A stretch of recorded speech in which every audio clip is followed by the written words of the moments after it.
Hello, everyone. I'm Anthony, along with Chris, Leon, and Marco. This is episode 58, excuse me, of Hard Knock Hawks. And today we're going to be talking about the last few games of the last few weeks. And yeah, sorry. Uh, the Hawks went 2-2 in a road trip that they took out west, and that's two wins against Nuggets and Warriors and two losses against Lakers and Trailblazers, and they also lost against the Boston Celtics. So overall, since we last recorded, we went two of three. So there's a whole bunch of interesting stuff to talk about.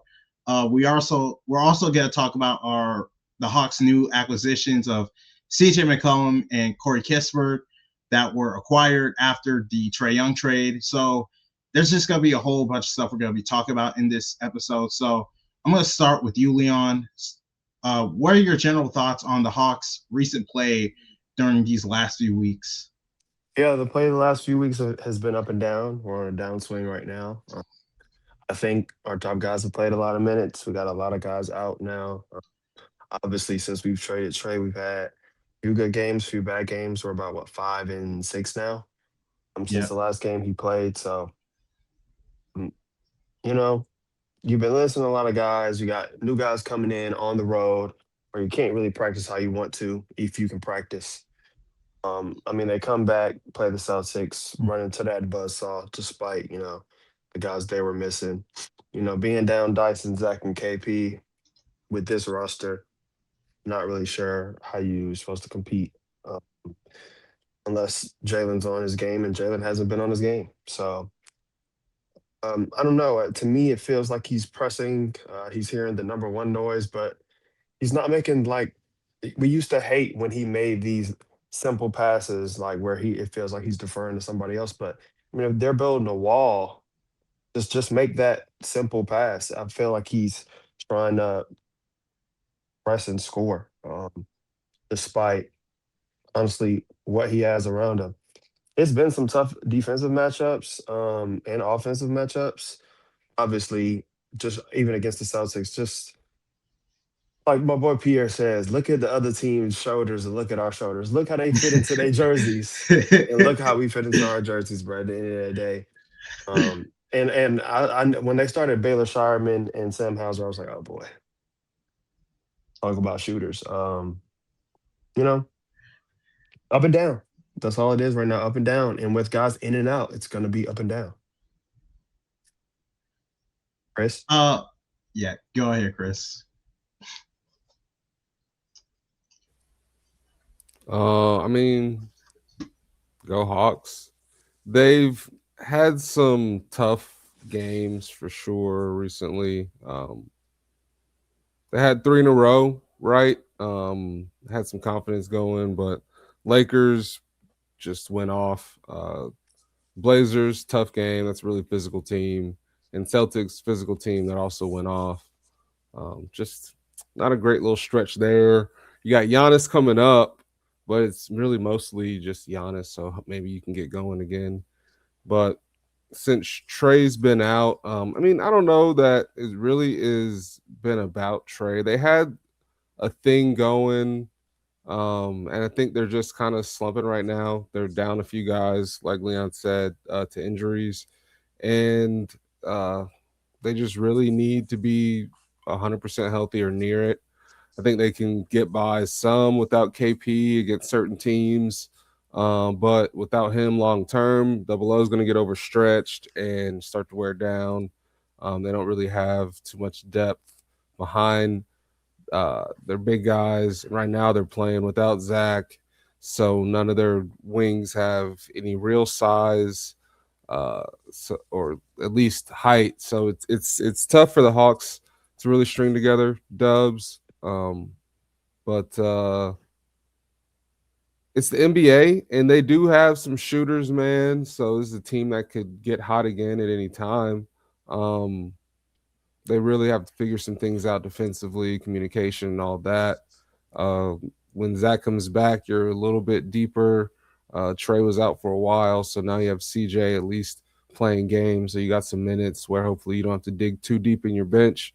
So we'll see what they figure out coming up. But yeah, it's been tough. Just teams very matchup dependent, they're vulnerable to specific matchups. If a team is just real physical, man, it's or just determined to get to the rim, it's gonna be tough to stop them. And then if the threes aren't dropping, the offense can stall. So it's those two things to look out for. Marco. Yeah, recent play hasn't been, the best. Has been very up and down. Like Leon said, you're missing two key guys, 1.5 key guys. So it's Lakers game was really nasty. I think they were keeping up with the Lakers. Then I think they just started pressing after a while because Lakers were making threes. So we just started also settling for threes. So it kind of just you try to win a shootout that you just knew you weren't going to win. So you needed to just keep attacking the paint, and they kind of got away from that. Portland was a tough game as well. I think that was just another game they let get away from them. I think they were there with Portland multiple times, and they just again just deferred to threes. Granted, Portland had a lot of, as the young people say, magnet ball. Because a lot of those guys that were hitting more threes literally were like 28% from three on the season, a few of them. So it just, draw the cards, look at the cards, everything like that. So then Celtics game, it's just like when you let a guy shoot 23s and he was open for majority of those threes as well. It wasn't like we were just like on him and he was just hitting. It was just he was open and just hitting them guys. So, it's just Celtics are just also another tough team. So hopefully when you get at least Zach back soon, that helps you. That way you can get a little bit bigger because we've also have lost like the Blazers game to size purely, and Zach does help. The net rating kind of shoots up 8+ points with him on there, so and all that good jazz. So nasty play. Hopefully we can bounce back tomorrow. It's MLK Day. It'd be can't lose on MLK Day. And yeah, go ahead, Ant. Obviously, it's really bad to lose 3 straight games in basically blowouts.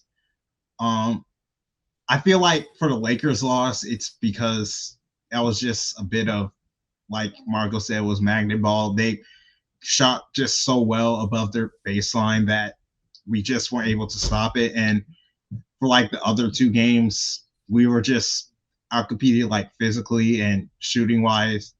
And I think you can start to see like the minutes are really starting to pile up for a bunch of our players, especially our starters like Jalen, Nickeil Alexander-Walker, Onyeka, and Dyson. Because I just looked this up. So those 4 guys I just mentioned, they're all top 20. They're all in the top 25 for like most minutes in the league. And especially with I think Jalen and Onyeka, you can tell the minutes are starting to really start to bear down on them. So it's gonna like especially affect this team a lot. So I do think they need Porzingis and Zach healthy and to come back as soon as possible to really help this defense instead of playing V at the 3, because they just need someone that can at least be big and to just block and just be in the way instead of just having some of their less physical defenders. So overall, I'm just hoping they can win on MLK Day, hopefully, and just stop this streak, because if they lose this next game, I think this fan base is just going to explode, honestly, and that's probably not going to be pretty. But we haven't really gone into our the new players that are on this team. So CJ McCollum and Corey Kispert. I thought they did okay for like some of our first games when we had our little 3-game win streak at first, but then you saw a lot of the negatives during our current 3-game losing streak. So I'm gonna go with you, Chris. And I want your thoughts on CJ McCollum and Corey Kispert. Do you? Yeah, you first. I mean, I don't really like I said before the show, I don't really have thoughts on Corey Kispert. He's been a player that hasn't played any real competitive games for most of his career. just because of where he's been anyway.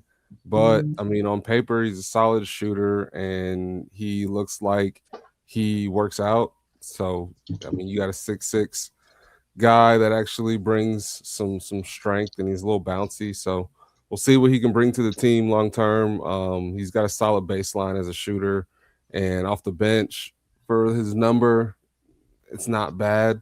It's not exactly what I would want. Personally, would be more on the big wide body defender type, so that they can get out and run. But you need shooters. So yeah, we'll see what Kispert can bring long term as he adjusts to the system. He might be a fit. We'll see. CJ is not going to be a fit for this system. I mean, he plays the way he plays. He's going to get up his threes, but he's also going to take a bunch of shots that Quin is going to be like wanting to pull his hair out. And honestly, it's not going to be great. But I mean, they need what CJ can bring to an extent, because they just have nobody that can actually really get their own shot. So CJ kind of has that freedom, and until they get better, it's CJ ball. Like I said a few times, I'm fine with a few months. I would let him find a new team in the offseason. But yeah, Leon.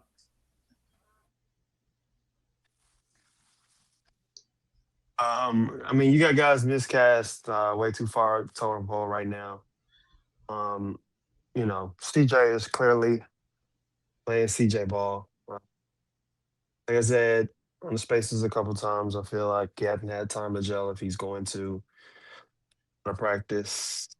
But you know, like Chris said, he's gonna get his threes up. Obviously, he's gonna have to start making some, Yep. or we're gonna have a problem.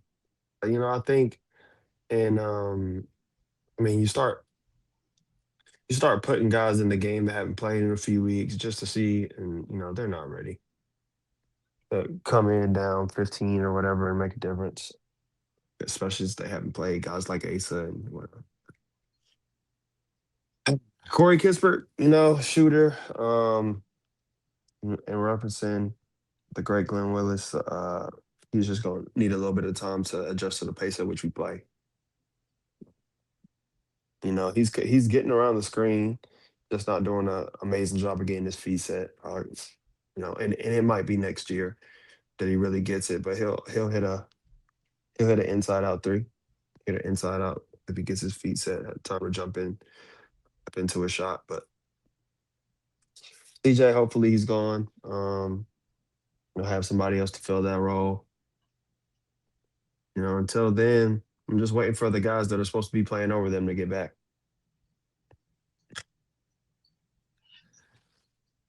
Marco. What do you say, Marco? Because I know you were excited to talk about this. Excited is a word.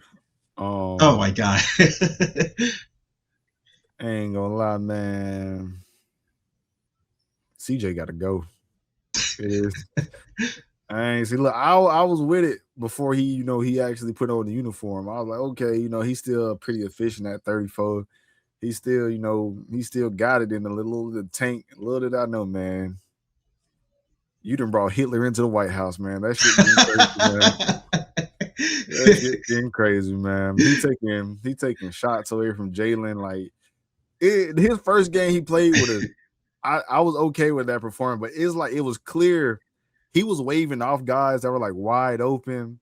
Like he was driving the ball on two people. Granted, he made some of them, he did, but it's like, damn, I know on Yeka at the 3-man, but he don't make it. So it's like, I don't know. He gotta adjust, because right now I seen people on Twitter call him the president, man. That's a dictator. That's the real dictator right there. That's terrorist, man. That's Saddam Hussein. That's a real dictator right there. Because CJ ain't seen the shot he ain't like yet. So he even wrote the laws, bro. He literally wrote the laws of the NBA right now. He that one old man at YMCA that don't pass the ball. So but CJ, look, if CJ can adjust, and maybe it's just because he's not used to like really playing with a young group that actually wants to win something. No slander to the Wizards or anything like that, because they got their thing going on over there. But maybe this is his first time where he has to actually like take a step back in the role, because I don't think he's been in that role yet. Because even in Portland, he still kind of had that. He still had a high role in Portland. So it's just him just learning to take that back a little bit. So he got 2 more games before I say, look, you can go, because you can trade him by himself. That $30 million you can do with something else. Kispert. I actually like Kispert so far. I actually liked him when he was on the Wizards. I just think since he was on the Wizards, he was one of those players that I always looked at like he's on the Wizards, so it's like meaningless ball. But his first game with us, he dropped 19. It was efficient 19. Second game after that, he only dropped 3 points against Portland. It's kind of like, and I don't think he played that much that game either. Or when he did, he was just passing it up, trying to get the ball flowing, moving, and whatever. Third game after that, he dropped 16 with 7 boards. That's more boards than Zach, so he doing something right. So, oh my god, and it was a pretty efficient 16 too. So he got a little bounce to him. So I feel like I do agree with the contract. He does make $15 million. We're not in cap hell with it though, because we'll still have like $30 million in the offseason. But it's still a movable contract if they decide to move him. But I do think he will fit in the system moving forward. It's like Leon also said, he's getting off the screens, just not really setting his feet. He's kind of just that. And I think we play faster than what he's used to. Again, he's on the Wizards. We just don't really have a high pace like we do. He doesn't. We're get out. As soon as you get the ball, get out, run, and we like to really get out there and go. So it's just a pace thing. He'll get used to it. But so far, I give CJ a C+. I give Kispert a B-. After going on that rant, you gave him a C+. I mean, he's still dropping. Going up, giving people grades. Coming off like screens is extremely difficult. Like if that's like your main shot diet when you're on a new team. Shooting is really when you're on a new team. It's like especially a team that's like doesn't have a like true point guard, like a bona fide or big screener. Yeah, or a big screener. So like if you cover those things, especially like with Dyson out, at least Dyson is able to establish some kind of rhythm with the offense. A lot of people don't like that, but you saw the difference last night. Yeah, Dyson let the game come to him. That's why it's like smooth. That's not necessarily true anymore. People just don't like. You remember when we came back against Portland early? I believe it was either late second quarter or early third quarter. Like it was just all right. We just getting the ball to Dyson like 3-4 plays in a row. I think he went like 2 or 3 or 4 on his floater. Got to the rim one time. Like Dyson's willing to drive against a mismatch, smaller guard. It's with the Hawks right now. It's as much about who is playing and like who's not playing, and then who has to play when that guy's out, because they don't have that in between guys on guys. They've missed on so many picks in the draft. They don't have that third-year player, that extra third-year guy on the bench, that extra second-year guy. Who's all got these the extra guys that are like ready to go. That are like hungry to get out there and actually play. They're like going immediately to G League graduates, like outside of their main rotation. Wallace touched the court. And competitive teams are going to have their rotation, and then some guys that they're actual prospects they're developing, and then they're like scrub into bench guys, and we go straight to them, and then we're playing them 30 minutes. Like it's rough. So that's really the summary. But go ahead, Ant. I'm pretty sure we didn't mean to cut you off. You're fine. You're good. You guys can keep ranting out. It was good. I shouldn't say ranting. Keep discussing. That's a bad way to say it. I think a lot of people. I think a lot of fans are upset, but it's just when you look who's out there every night, it is kind of like Jalen Savas most nights. If you're playing a competitive team, and a lot of people had a lot to say about like losing to Portland because we were favored. Like, it's the third game on a road trip. This young ass teams play a bunch of minutes. I don't care about this. Dog. I don't think we beat Portland. When's the last time we beat Portland in Portland? Last time we went out to Portland, they did the same thing to us, bro. And then, like, you got to realize, like, I understand Denny was out, but it's Jeremy Grant's first game back. It's like Drew's fourth game back after being out for like 2 months. Like, these are good basketball players, like long, strong championship level. Like, I understand Denny didn't play, but Denny didn't play probably was like worse for us. So Denny not playing because he's one of the worst defenders. Like he's not a better defender than most of the guys that played. Like Caleb Love and Jaden, maybe. That's the case Everybody for else, like a lot of teams though. When the star is out, they get to go more defense, right? Yeah. but I it's know insane. Hey, look, bro, that's a good team. Y'all front remember I office picked them. just don't like them. They're my surprise. They are my surprise. Yeah. Uh-huh. I like all their players. Playoff The team. surprise team. By the way, Like Robert I Williams. end Robert of the Williams is a season, free they play agent. against the Warriors. I ain't even gonna lie, dude. Like I'm not even gonna lie. And Like that you could be saw, interesting. I like will take it's almost the any way player they on their team. listen. Everybody, basically. Ryan Rupert Except went. maybe Jeremy Grant might be like one of the only dudes, but like And like I we felt can so talk about vindicated almost every other player. because I was a Ryan Rupert guy, and that's one of the like best games I've seen him play. It was insane. He ended up falling in the draft because he couldn't shoot for real. But he shot it well against us, didn't he? Yep, 3 for 4. Role players play better at home, bro. And I know Yeah. like it's hard to lose. It's hard to lose like that, but they definitely at some point the way it's set up right now, you're gonna have CJ, Kennard, and fucking Vid out there at the same time, dude. And you can't compete with that, bro, against Yeah. NBA teams unless they're just hitting. Like if they're just hitting, that puts deep like pressure on the other team's offense, and they usually make mistakes. But like good teams, bro, I wouldn't even want to run that three in like in the ACC conference play, dog. no cap, If bro. that's Like what my, they, if that's what my three. That's because what my everybody three look seems to like. I'm know like, my backup three get needs out. to have like some level of physicality, especially if my fucking starter is a twig. It's insane, bro. But hey, I they're think Kispert at it's- least does like inclines. I don't know if he does like a full upper body like gambit, but he lifts more than everybody else on the team. So that's hilarious. that's progress. But Like yeah, I go said, ahead. bro, when's the last time we drafted a guy with some shoulders? I don't know, man. Anybody that talk like CMB ever come through our organization? All right, bro. Who's buzzing? Mute yourself if you're buzzing. Oh, Bro. my Come on, bad. bro. Oh, No, damn. that's damn. That's me. Hold My bad. on now, boy. I got my thing over here, man. But What yeah, was I bro. gonna say? It's your turn, though, Ant. My phone, Yeah, you're good. It is insane what's going on right now, though. For Corey Kispert, I think he's probably gonna be fine. Like Leon said, it's gonna take time for him to get used to the system, and I'm just happy we got like a backup wing because that's something that we've needed for like years, and hopefully, I think he can be able to fill that role as he's probably gonna be here for like okay, what? Okay, all right. Anyway, he's a three. I mean, you get my point, right? You wanted to say 3 and D right there, but you stopped yourself from saying the D part. Okay, he's a guy in a position. They're getting slightly larger versions of the player they've had on the roster. The Garrison Matthews. Yeah, exactly. Yeah, they need it. I'd rather have someone like Corey Kispert than like play than someone like maybe like a guard or something. Yeah, right? bro. Just move V to the 2, bro. Like move exactly, V to the 2. Yeah. So yeah, it's just like what is a forward like? Like you got Jalen out there, literally the only actual forward. Everybody else like should be playing center, but isn't big enough. Like Asa this positionless stuff are centers they just can't play. I think people have like kind of lost track of like what a forward is versus like a guard. And I'm like, that forward is supposed to be stronger than the guy that plays below him in the order like that too. The guard is supposed to be a little bit skinnier, a little bit more agile, right? Little handle. Your forwards are supposed to look like forwards, and at least Kispert does have some shoulders. They're like, hey man, we need to get a large for this dude. They just hand people mediums. You know what I'm saying?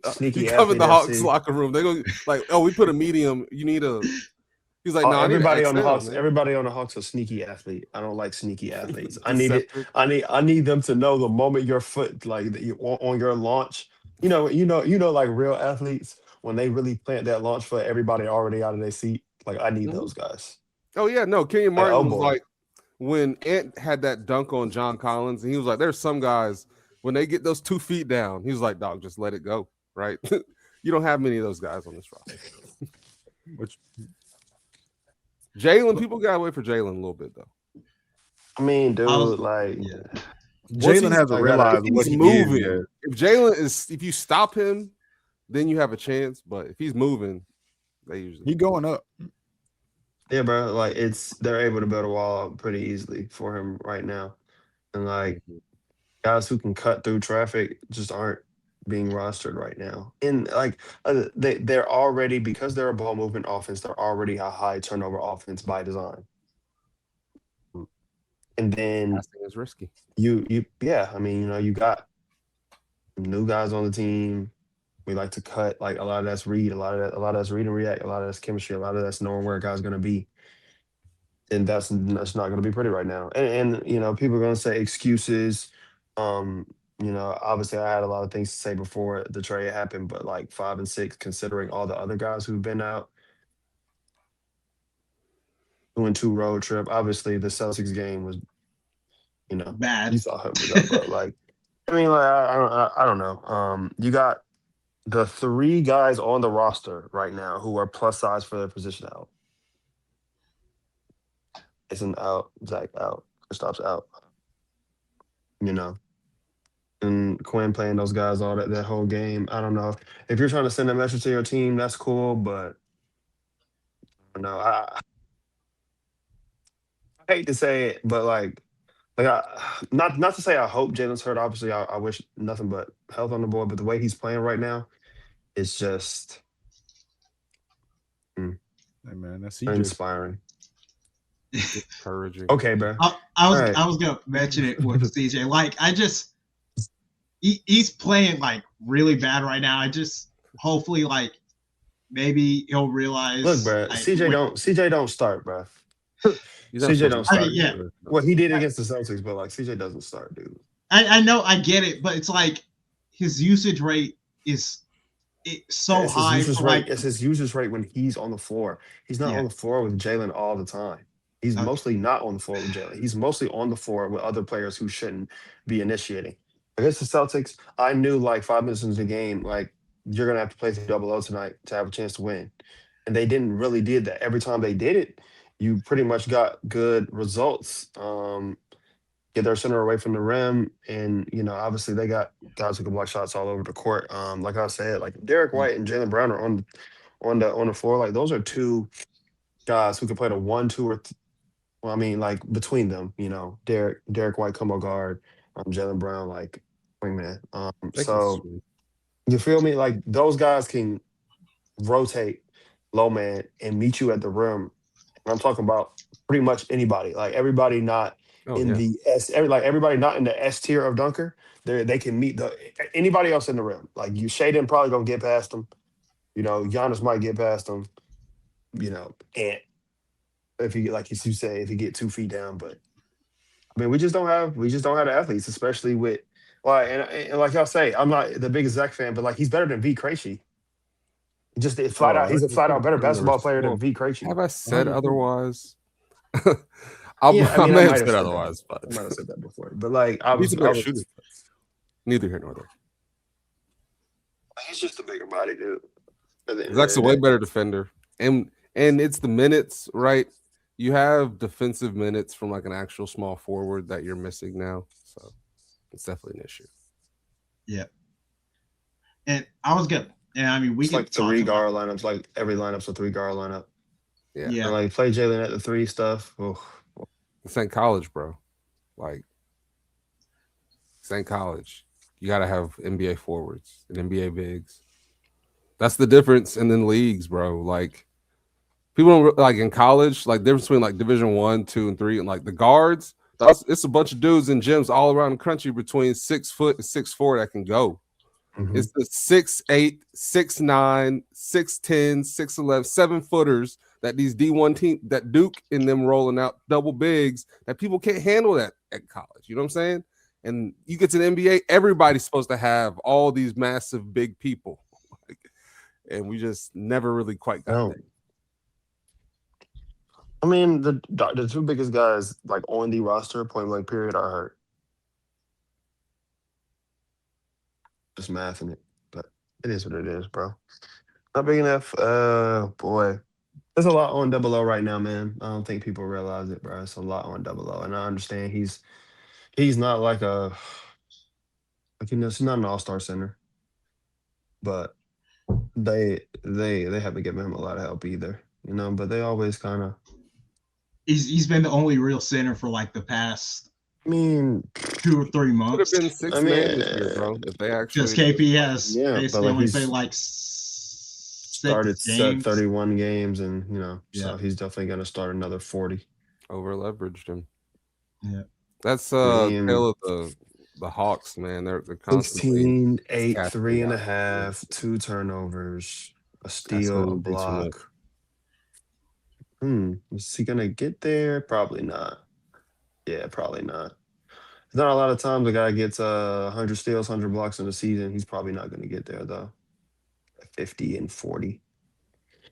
But you know, hard to play team defense, hard to close out gaps with screws that are too small. So got a lot of cogs and screws that are too small for the holes they're trying to plug. Defense stinks.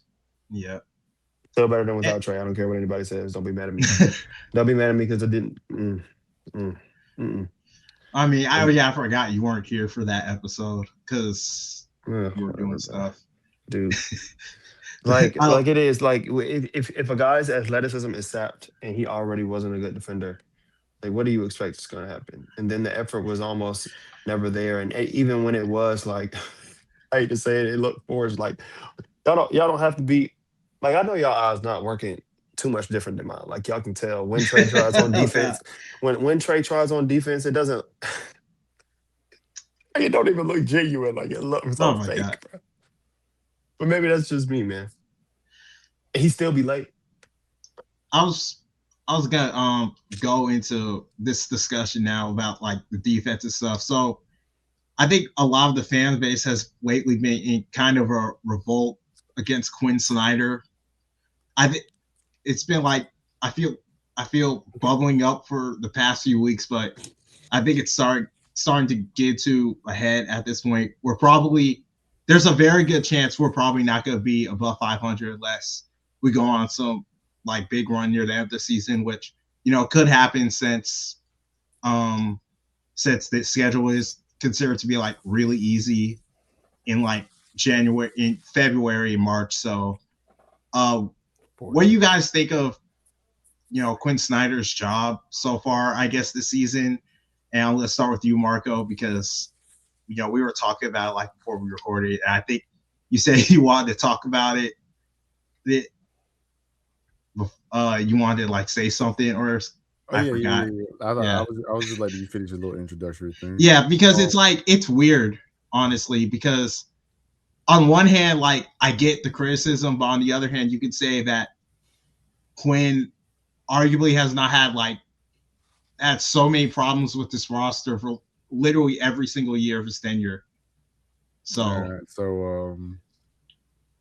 let's go over the Quinn timeline a little bit, right? Quinn inherited a team with Trey, Jalen, Onyeka. Like he came into the middle of the season with that team, right? Yeah. So that first year he didn't really have a say so in what to do, go with. He probably still doesn't have a bigger say so as some people want to make it right now, but we'll get to that. But anyway, he came into this league with he came into the team with the already kind of set roster.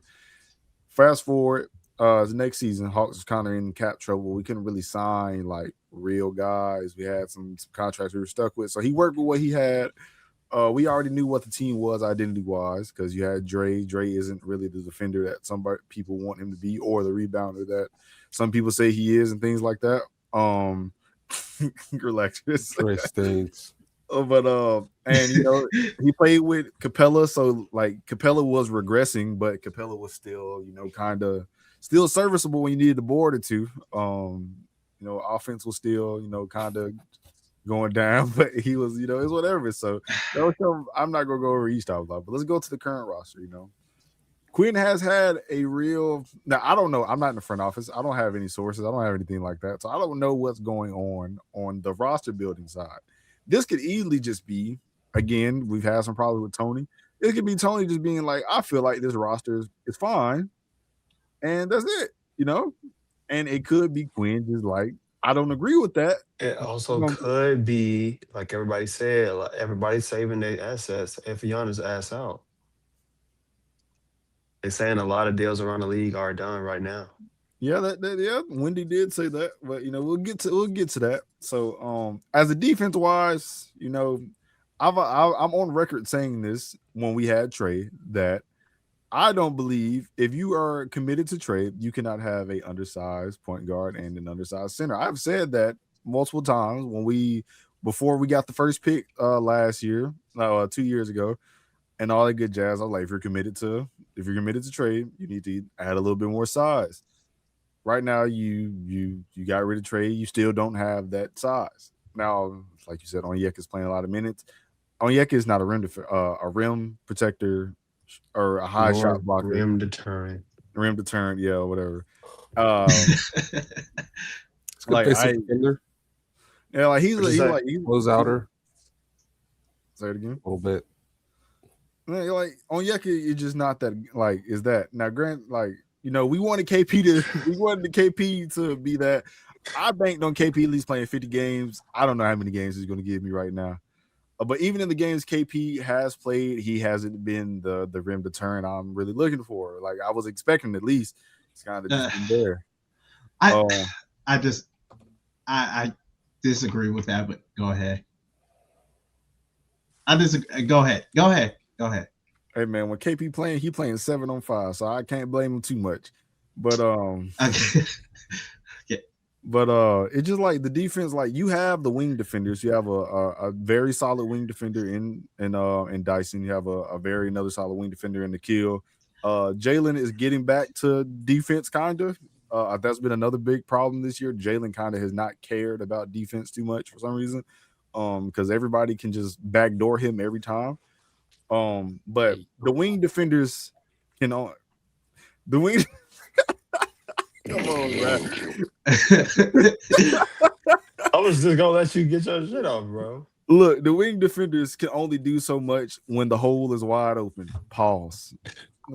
Hey, honestly, bro, like the way our team's set up, you should just say the wings. Like, let's not even call them wing defenders. Let's not get that. Yeah, just like the wings only can do so much with no backline help. And again, if we are asking Onyeka to be a rim deterrent right now, then we're just putting too much on his plate. The defense we play, bro, is like you're supposed to with the guys that we have. You're trying to cut off driving lanes and cut off passing lanes so that guys can't get to the middle. And that works sometimes when you've got 5 good defenders on the floor. But right now, your top 10 has like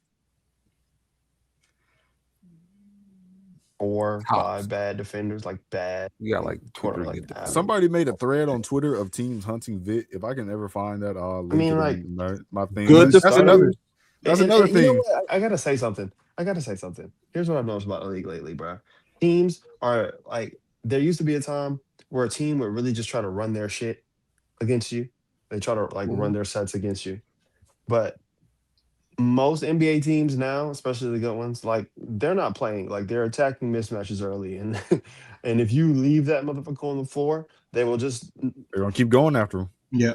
Hashtag keep pounding. Like, what are you talking about? And we're already not good, and I hold on. I'm sorry. Hawks don't do that, by the way, because we don't have mismatch attack. Yeah, we don't have them. But KP's the only one. If you remember, this is one of the big things that happened. Like, especially when it was like the first year or two of having Trae Young on the team, we were just kind of the Hawks, and teams would mostly run their stuff against us. And then, if they really cared about winning that night late in the game, they turn it on and they just attack Trae. Sometimes they wouldn't do it. But then after a while, you get your villain arc to make the Eastern Conference Finals. You have these 2 good years. You make the All-Star team. And teams are like, we're not like gonna let this 6'1" guy beat us. And Miami cracked the code. Trae Young has some injuries, and the rest is Hawks history. So, bro, the league changed right before our very eyes. They made the rule to keep him from being as effective, and it worked. Are we good? All right. Yeah. I thought he was going to keep going. I was listening. But,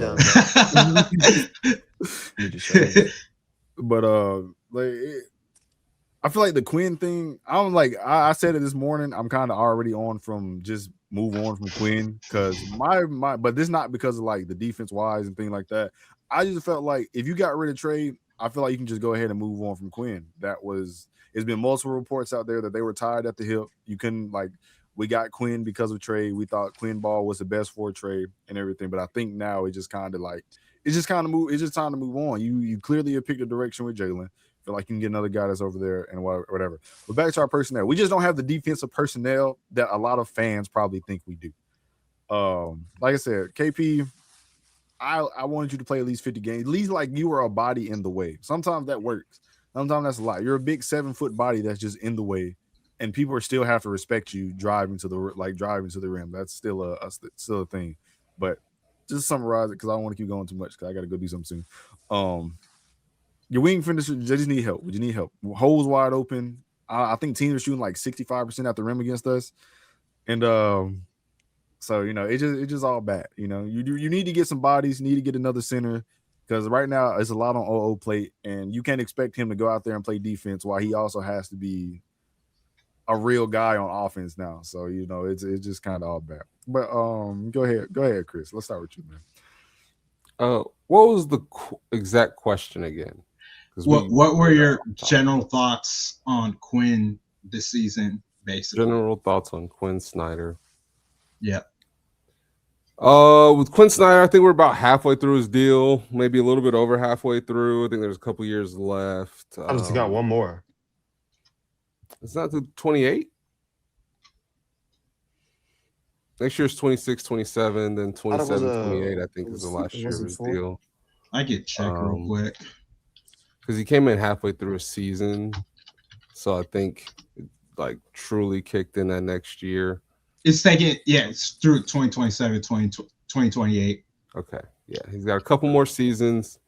He came in, and I don't think he necessarily had the roster, right, that he wanted. I think that's clearly the case when they trade everybody that was on the team by now, except for a couple guys. And now you're near the end of his deal. You're trying to figure out if he's the guy right for the next era, and I think that's the real question when it comes to Quinn. You've now changed up the roster a good bit. I'm not sure about the vision given the players. I'm not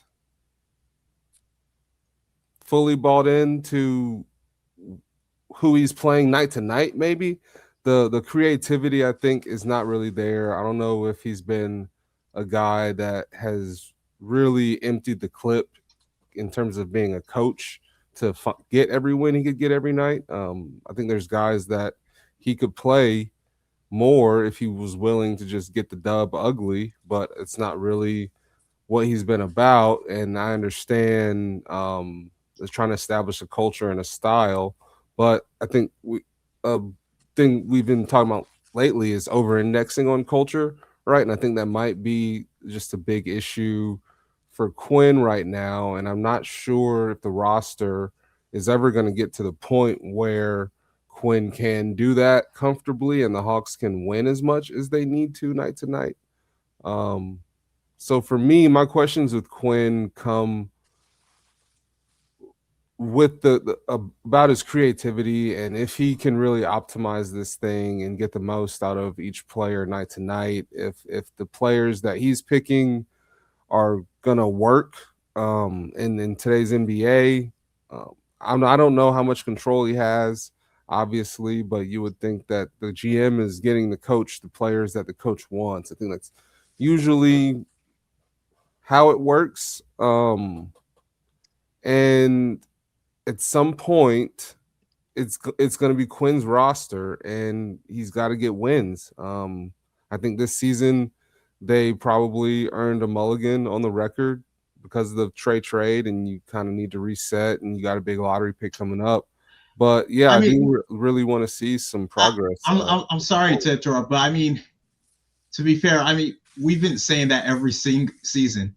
Mm-hmm. It feels like it's crazy to say that, but we've been saying that literally, I think, every year now with Quinn. Yeah, no, it's strange. It really is strange because first year he was here, Nate got fired. came in mid-season. Second year, I think that was the year Jalen got injured for a majority of the season. Now this year, is this like his second full season or third full? It's like his Third. third Yeah. full. It's like You now had it's the like DJ year, you had the DJ year, then you had the PB&J year. And yeah, now here we DJ are. year where Trey got injured, and then you got PB&J this where year. Jalen got injured. Yeah. Yeah. And then now you have this year Trey got traded. So it's like it's lists a bunch of weird circumstances every year.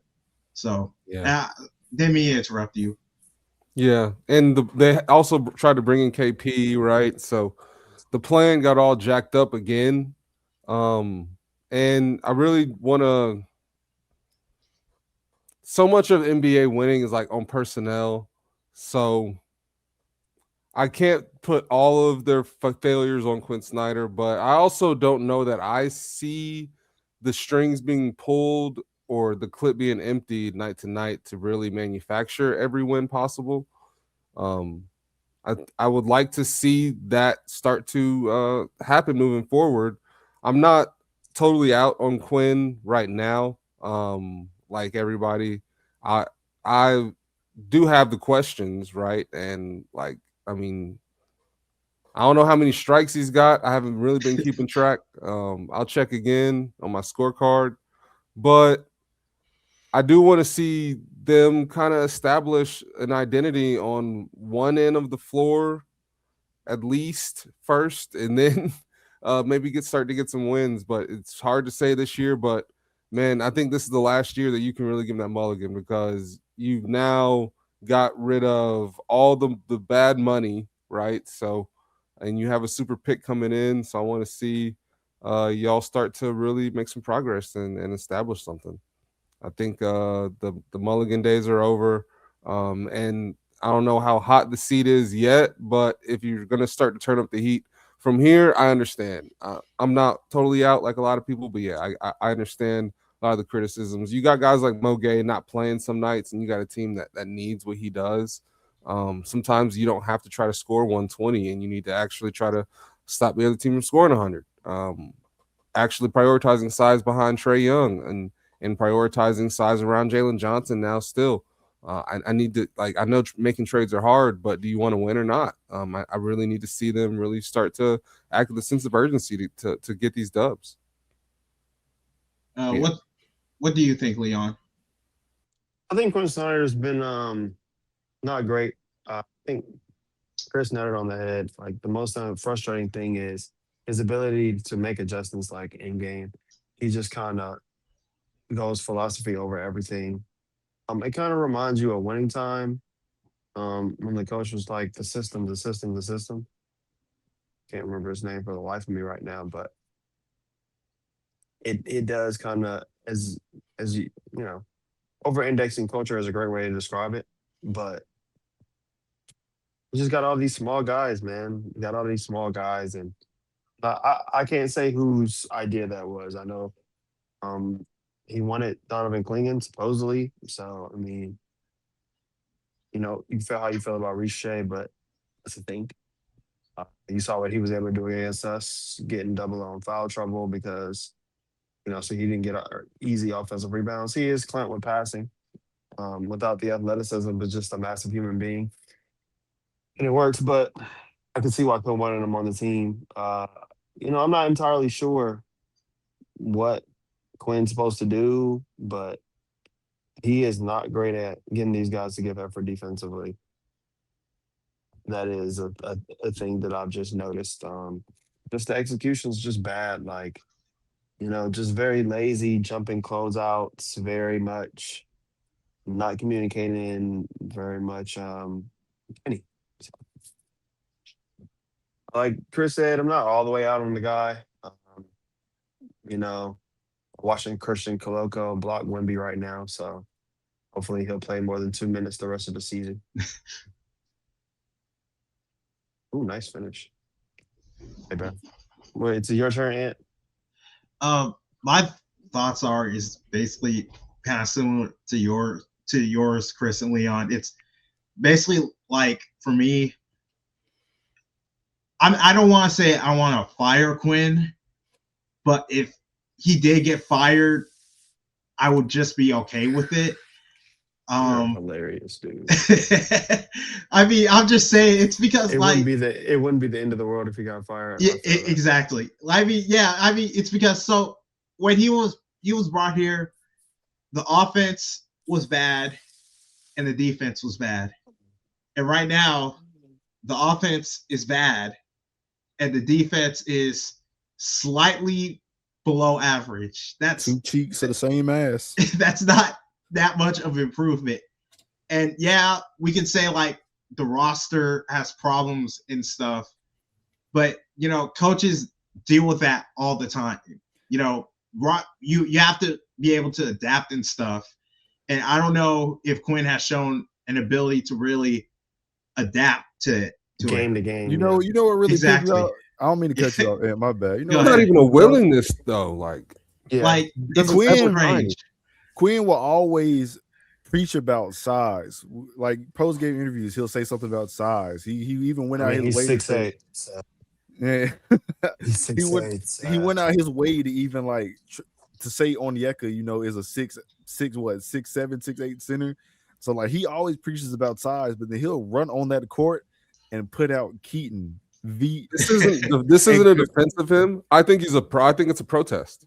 I think it's a legitimate protest. So Quinn is like, I don't want that. I'm not playing it.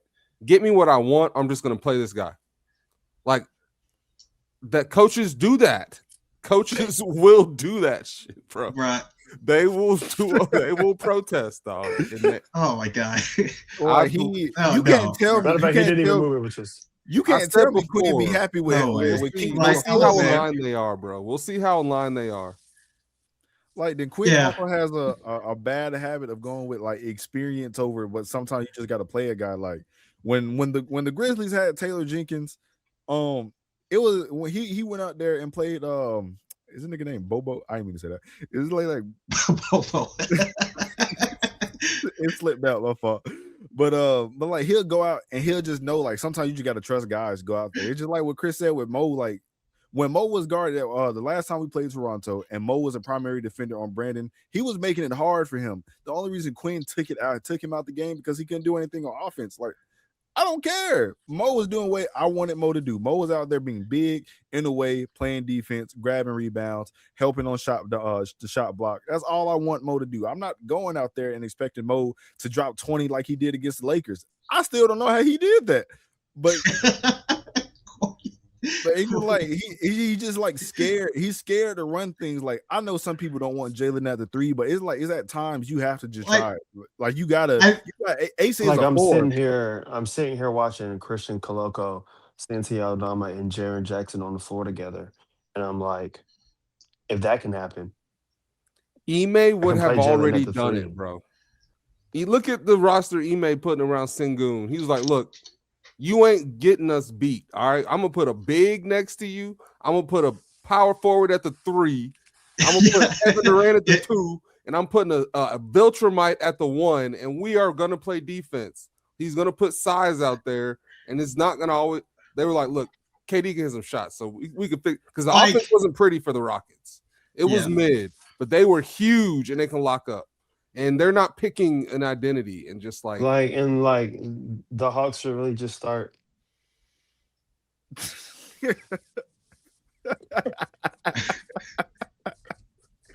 Oh my god! Like right now we're playing like the Hawks. Hold on. Let me get it out. So the Hawks should really just start. Dyson, Zach, Jalen, Onyeka, and whoever you want. Maybe Kristaps, maybe Mo. Like that's what they should be starting. Like, but it's hard to start their best 6 players. Like if it goes bad, then if it goes bad. But I would appreciate if he just tried it. If it sucks, it sucks. But like it is what it is. There's like, Kerr will try anything, and Quinn will never try anything. Yeah, it's weird. Like, here's how it works right now. So right now, like minutes wise. I mean, Nigga, do it's you got gonna a be like whiteboard? Jalen. No, it's some sticky notes actually. Jalen gonna play a lot of minutes, and Yek is gonna play a lot of minutes, and then Yeah. thirds are gonna be probably like Nah, well Dyson for sure. Then Nah, and now CJ is probably right there, and then who's that? That's five, and then there's no Kristaps, there's no Zach, so now like Beats next. Then I got Mo probably next, then Corey, and I'm at 1, 2, 3, 4, 5, 6, 7, 8. That's my first 8 against the Celtics. When even if you just bring back Zach, right? It should really be like Jalen, right? Oh, and then like Dyson, and then Mo should probably be next. Well, let's do Zach. Let's do Zach there, and then Mo. Yeah, Mo. Mo. Then obviously now I need another guard. Who's next? But that should probably be Nah. Right? And then really, I'm looking at. Mm, mm, mm, mm, mm, mm, mm. I mean, you Let's really say should play by Corey get. over CJ, but By get. Yeah, I'm putting CJ next, and then we're going Luke if we're keeping it in demand, and then Luke. Corey. Yeah, you should play Yeah. Luke and Corey, bro. I mean, it's same thing. It's unfortunate, but that's where it's at. You know, That's how it should be. But you're just playing 3 guards all the time on purpose. even Yeah. with And even hold on. I'm sorry. You're playing 3 guards all the time on purpose. Mm-hmm. bro, he's doing They that. could play Jalen half of his Purpose. minutes at the 3 if he was willing to play Mo and Asa at the 4 more. Yes, that's more minutes for them. Like they have to play some at the 5, but you also don't have anybody else. Like this You is don't want to play both of them the at the same issue. time. Yeah. Is you don't have any other size. And I understand that you want it to be a pretty like ball handling, 3-point shooting thing, but that's the over indexing on culture, bro. Like, are you trying to get dubs or are you trying to get up To 53? be fair, like offensively, I trust what Ace is gonna do over like a lot of the guys that Asa can we shoot. And like not even just the shooting, like the dribble drive game is not terrible. I think his game is very similar to what Jaren Jackson kind of likes to do. I'm really excited to see how he develops. Asa. Yeah, man, with those shoulders, bro. If he gets stronger, the driving is going to pop, and the 3 is already there. That's a really interesting player. Indeed. It's not like the topic right now. All right, this for sure. This is my last little Quinn, tidbit, then we'll give it back to you. We'll give it back to you, Ant. My fault. You're good. You're good. It's just like even when Quinn sees things that are working, like early season when we still had Trey, and he's seen that the Mo and KP like 2-man game was actually working pretty good, he still took Mo out. It's just like, and he only played it like what 5 minutes in the beginning. That was an effective 5 minutes. Then after that, he didn't start playing that until either Jalen got into foul trouble or somebody up top said something, because it eventually came back, and then KP is now a husk of a player, so it kind of can't run it anymore. But it's just like the lack of creativity he does and all the other junk. And like you said, playing 3 guards on purpose, it gets to a point. All the time. Yeah, All it gets the to time. a point. It gets to a point. Like 40 minutes a night. Like, okay. It's like he could be retaliating. He could be like, hey, these guys suck, and I'm gonna show you they suck. So, but I don't believe that. Corey, at least. I mean, like then like that's just petty, dude. Like I wish you would just like that means he's been doing this for 2 or 3 years. I mean, that's just nasty to me, dude. I'm not like, gonna lie. I don't know But, what. If that's what he's doing, they should know that and they should fire him. Exactly. Like if that's what he's doing. There's some crazy stuff going on in that front office, man. The power dynamics of the Hawks front office basically never makes sense, and the coach seems to have a ton of power, but also most of the excuses go to he doesn't have any power over the roster, because if he had power over the roster, why would it look like this? If he hates all the players, like he goes to the thing and says like, I don't have this, I don't have this, I don't have this. So clearly he doesn't have the power that they say that he does, right? Or they just don't care what he wants. I mean, so then he doesn't have the power. Yeah, no clue. Yeah. Yeah. So who is in charge? And if the guy's in charge is whoever's picking the players, then you start picking big dudes. Okay. Somebody big and strong and athletic. Yeah, I'm just saying, like, this draft is gonna be very interesting because, like, if they don't draft anybody with shoulders, like, I'm gonna be confused. And there's so many guys with shoulders in the draft. This is like And I love Asa. I love Asa. I love Asa Newell, but I it would have know been why nice. the It, NBA was it so would have been excited nice for to this have draft, Mr. bro. Fleming right now. It'd be real nice to have Mr. Fleming right now. That's all When I'm they were saying. going to all these like camps the last few years, like they thought that the class coming up was like the senior class, like they were bigger than like all the other ones. They're like, damn, those must be the no, oh no, those are the sophomores. Oh, they're gonna be crazy in 2 years. These dudes now, all of them jacked, man. It's gonna be a good year. There's so many correct answers. But let But me, finish your answer. Yeah. Finish your answer, man. yeah. What was I gonna say? Oh, But yeah, it's like that stuff. But at the same time, it's like something happens every year with Quin Snyder. You know, Trey gets injured, Trey gets traded, Jalen gets injured. We don't have size. It's weird, you know. And I think a part of me feels like we do just need to just wait another year or so just to see the complete results of what Quinn is, because he can't be like super bad, because I mean he's highly respected amongst the league. He was able to get like hired midseason. Like I don't think Tony Wrestler would just hire. Well, I shouldn't say that. Never mind. But what was I gonna say? Like I don't think he's gonna be on a hot seat. I don't think he's gonna get fired. I think he's still like probably a really, really talented coach in this league. I want to see what he does with the first overall pick. And I do want to say like What first if he overall does I mean not first overall pick, that this is the NFL. But if let's say we do get like But you the don't top want to. You don't want to see how he deals with Ricochet, the first overall pick. Oh yeah. I mean like I'm just gonna say like with next season, let's say we get someone like Cam Boozer, right? Stop smiling, Marco. He's probably gonna be, or AJ or whoever. He's probably gonna be next to Jalen, gonna be like the real next future face of the franchise, right?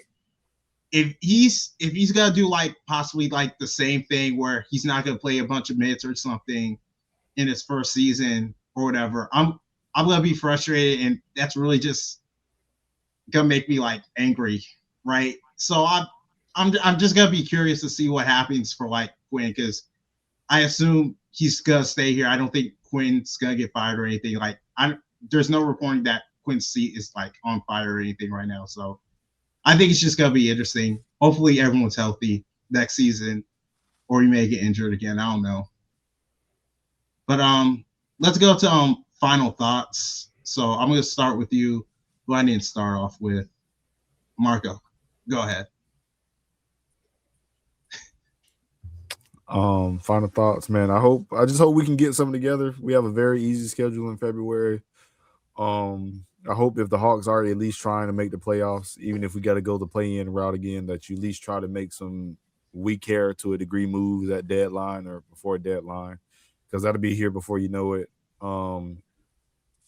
Quinn, you know, it just like I said, I'm personally, it's time to just move on. I feel like you got a lot of young coaches, young assistant coaches that can come up, and I feel like will be better for what this team is. Just how the NBA game is revolving and kind of shying away from the pick and roll offense. And, you know, I think just like I said, as the game is developing, you can kind of go in a new direction with all that type of stuff.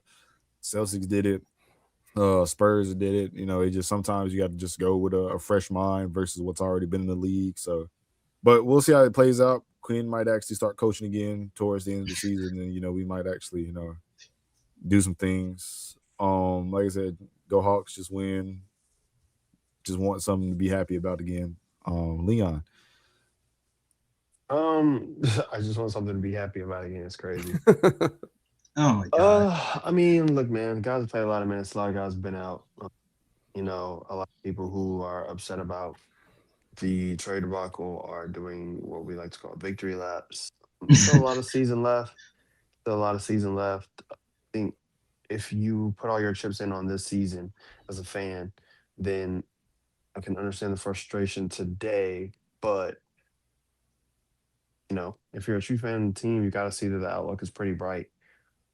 people always say, "Well, we never draft the right person, and that pick ain't gonna be nothing," and blah blah blah. I mean, all right. Like if you want to be a pessimist, like I don't really like that honestly. I look at everything as opportunity. You have an opportunity with 2 picks in a pretty loaded draft.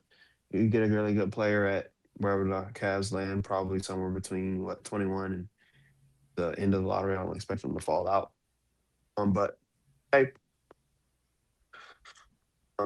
what? We're 20 and 23, 24, 24. 20 and 24. So there's 44 games left, something like that. There's 30, 38 games left, 38, right? 38. Yep. 38 games left, right? So, I mean, go on a run, man. You just go like 8 games over 100 rest of the way. Be in a good spot. Sounds like a lot, but hey, I just need my guys healthy, man. If it weren't for my 2 boys, ain't no telling what I would have done. That's it, Chris. What do you say, Chris? My initial final thoughts were going to be about Quin Snyder, but I moved on to thinking about Jalen and like the next era of the Hawks basketball and how important it is for them to execute like a real plan over the next 18 months or so. They don't know what pick they're going to get in the lottery, so there's not too much you want to do right now. But once they do get that pick, they really do need to start to move quickly to build the roster they need to build around Jalen. I think there's some other trades that they should consider, and I think it could be a busy summer. And I think this time next year they'll be deciding on Quin's future. And yeah, I think I'm just excited for the Jalen era and the moves to come. My final thoughts are Hawks win. Please win on MLK Day. It's tomorrow as we're recording this. It's against the Bucks. I assume we're favored. I gotta check real quick. Plan, bro. that doesn't mean anything. We're probably gonna be favored, I think, but hopefully we can win that game. It's gonna be after. Oh, it's a national TV game too. Yeah, we're favored to win that game. So yeah, hopefully I think we can win that game, even if Giannis is playing. So either way, I think that's gonna be interesting. We've been terrible at home, but don't embarrass us on national television, Hawks. Again. Yeah, again, that would be bad. But thank you all for listening to episode 58 or watching episode 58 of Hard Knock Hawks. Make sure to like, subscribe, and share the podcast. And as usual, we will see you all next time. Have a good one. Bird call.